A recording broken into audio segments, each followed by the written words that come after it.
Okay, now start the painting. Firstly, we taking green color for the leaf. Something went wrong. Our color is going to wrong way. Then apply brown color.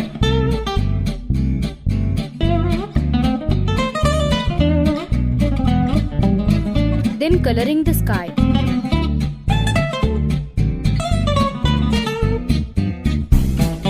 Then the coloring the water.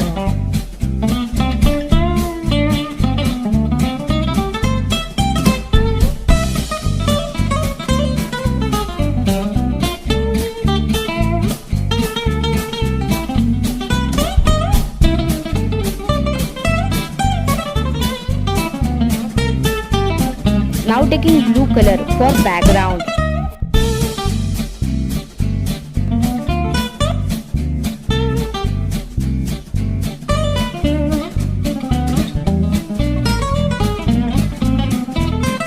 And it's done our picture.